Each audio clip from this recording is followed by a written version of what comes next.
আওয়ামী লীগ দোসর চঞ্চল চৌধুরী 2023 সালে এক সাক্ষাৎকারে বলেছিলেন, 71-এ যারা পাকিস্তানের পক্ষে ছিল তারা এবং তাদের বংশধররাই এখন ভারত বিরোধী, এবং যারা মুক্তিযুদ্ধের পক্ষে ছিল তারা ভারতের পক্ষে। আওয়ামী লীগ দোসর চঞ্চল চৌধুরী যখন পুরস্কার পায় তখন জুলাই আগস্ট আন্দোলনের শহীদরা কষ্ট পায়। বেগম খালেদা জিয়ার বাসার সামনে আওয়ামী লীগ নেতাকর্মীদের সাথে ব্যানার নিয়ে দাঁড়িয়েছিলেন এই চঞ্চল চৌধুরী।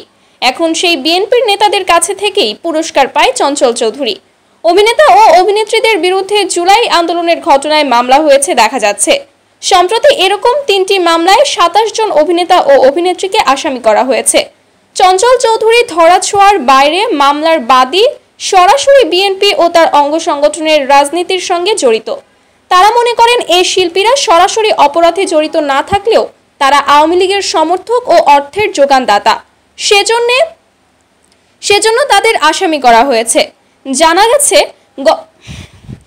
গেছে গত 17 এপ্রিল রাজধানীর ভাটারা থানাধীন এনামুল হত্যা চেষ্টা মামলায় 17 শিল্পীকে আসামি করা হয়।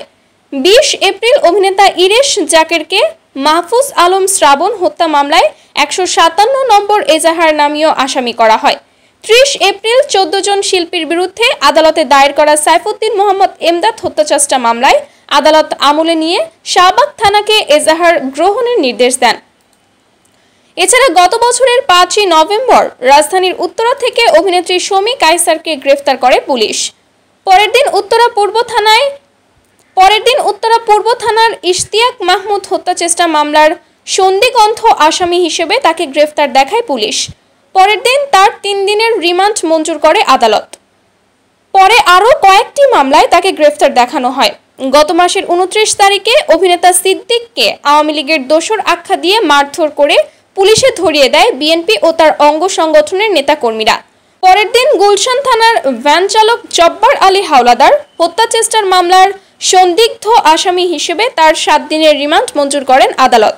রিমান্ড শুনানি শেষে তারেক রহমানকে গালি দিছস কেন, এই অভিযোগ তুলে তার সঙ্গে মারমুখী আচরণ করা হয়।